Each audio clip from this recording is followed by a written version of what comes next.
Olá pessoal, professor Takassi de Química. Vamos ver um assunto que é pedra no sapato de muita gente. Muita gente se confunde com o conceito de mol, talvez exatamente pela simplicidade que é esse conceito. E vamos mostrar aqui, e acredito que vocês ficarão surpresos exatamente com a simplicidade do que é esse conceito. Eu dividi essa aula em três partes. Assista a segunda parte apenas se essa primeira estiver bem sedimentada, bem compreendida, ok? E assim também com relação à aula 3. Só assista a aula 3 se estiver muito bem sedimentada a aula 2, ok? O que é mol? Mol simplesmente é uma unidade de quantidade de matéria. Alguém poderia perguntar, mas professor, uma quantidade de matéria, nós já conseguimos quantificar uma quantidade de matéria. Temos, por exemplo, e vocês conhecem, uma unidade que mede a inércia da matéria. Vocês não se lembram desse termo aqui, isso aqui vocês veem em física. O que mede a inércia da matéria é uma coisa chamada massa. Massa é uma quantidade de matéria. E a unidade que você usa é quilogramas, em geral, né?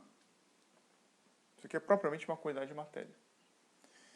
Mas eu também posso quantificar a matéria por uma outra maneira, pelas dimensões dela. Então, uma segunda maneira aqui é pelas dimensões. Isso é aplicado geralmente para gases ou líquidos, que é exatamente a noção que nós temos de volume. E o volume você mede geralmente em litros, ou pode ser em centímetros cúbicos, enfim. Então, essas duas maneiras de quantificar a matéria você sabe. Mas existe uma terceira que você também conhece, que não é muito usual na química. Você conhece isso do dia a dia. E aqui eu vou colocar o termo que é numerosidade. Isso aqui é por causa de um artigo que eu li. Numerosidade aqui é um sinônimo de contagem, ok, pessoal? Contagem. Então aqui nós temos três maneiras de quantificar a matéria. Essa maneira aqui de numerosidade que eu digo, você conhece, por exemplo, a dúzia. A dúzia você sabe, são 12. Em geral você usa a dúzia para comprar ovos, comprar bananas. 12. 12 alguma coisa. Em geral bananas ou ovos. Mas tem também, por exemplo, o cento. O cento é 100. 100 alguma coisa. Geralmente você usa para comprar salgadinhos. Eu vou encomendar 200 de coxinhas, 100 de empada para minha festa. Tem também a dezena, você conhece. Dezena o que é? É 10 alguma coisa. Tem uma, você se lembra disso aqui? É matéria de português, na verdade, hein? Você lembra da resma? Resma indica 500. Em geral, você usa para folhas. Então, quem trabalha com papel sulfite, a pessoa pega lá e pede, me vê 3 resmas de folhas. Ela não pede, me vê 1.500 folhas de sulfite. Ela pede em resma. Tem também a grosa. Essa já é um pouquinho mais difícil, né? A gente não usa. Grosa é de 144 unidades. Em geral, eles usam para lápis, caneta. Isso é os comerciantes que usam. Então, esse modo de quantificar a matéria é pela contagem. Eu não peso, eu não vou medir o volume dela, mas eu simplesmente vou contar. E o mol exatamente entra nessa categoria aqui. O mol, ele entra na categoria de contagem. Exatamente isso. Ora, se a dúzia vale 12 unidades, que eu conto, cento vale 100, dezena vale 10, resma vale 500, grosa 144, o mol vale quanto? O mol vale aquele número que você se assusta, mas não precisa se assustar, porque é um número só, é uma quantidade.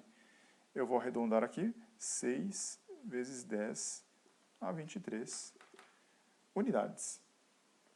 Esse que é o mol.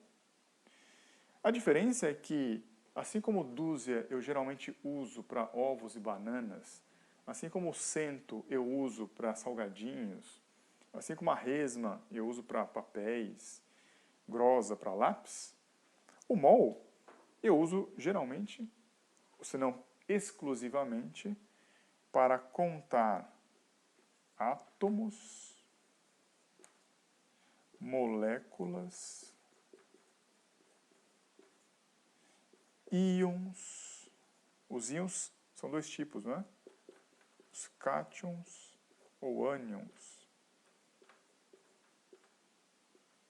E os elétrons. E por quê? Porque são coisas muito pequenininhas. São muito pequenininhas. Como são coisas muito pequenininhas, para contá-las no nível macroscópico que a gente vive, é um número muito grande. Então, só para resumir esse número muito grande aí, é que os químicos, os físicos, colocaram essa nova unidade chamada mol. É a unidade de quantidade de matéria. Então, só para ficar mais claro, eu vou, por exemplo, comprar um jogo de cadeiras para a minha sala. Eu não vou pedir, me vê 5 quilos de cadeiras. Tampouco eu vou pedir, me vê 10 litros de cadeiras. Não, eu vou comprar 5 cadeiras. Um jogo de 5 cadeiras. Assim também, para quantificar átomos, moléculas, íons e elétrons, como são partículas muito pequenininhas e no mundo macroscópico é muito grande, então eu uso essa unidade de contagem, que é quantidade de átomos, ou moléculas, ou íons ou elétrons. Então, se eu pedir para vocês, me vê aí 1 mol de átomos, vocês vão ter que me dar 6 vezes 10 a 23. Eu não sei nem como falar isso aqui em português. 6 zizilhões de átomos. 6 zizilhões de moléculas, não sei. Só para vocês terem uma ideia, vou colocar aqui só um quadro comparativo. A população mundial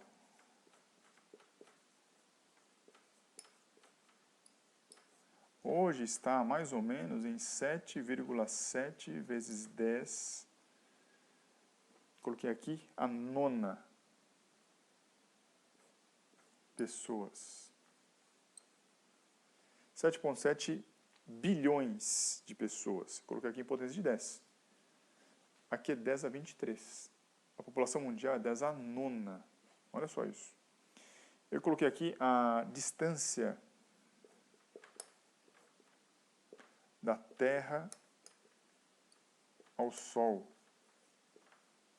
A distância da Terra ao Sol dá 1,5 10 a 11 metros. São 150 trilhões de metros. 10 a 11. Ali é 10 a 23. Então, é somente isso, é uma contagem. Eu vou quantificar a matéria ou pela massa, ou pelo tamanho e volume, ou para alguma dessas entidades aqui. Em particular, na química eu uso o mol. Mol é só isso, uma quantidade em que eu resumo. Assim como eu posso pedir meia dúzia de ovos, 6 ovos. Assim como eu posso pedir meio cento, metade de 100 é 50.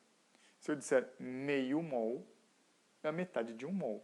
Se 1 mol é 6 vezes 10 a 23, meio mol, a metade, é 3 vezes 10 a 23. Ok? Então, tente absorver esse conceito, aceite que é somente uma contagem, e se você estiver preparado, a gente vai para a parte 2 da nossa aula sobre mol. Ok? Até lá!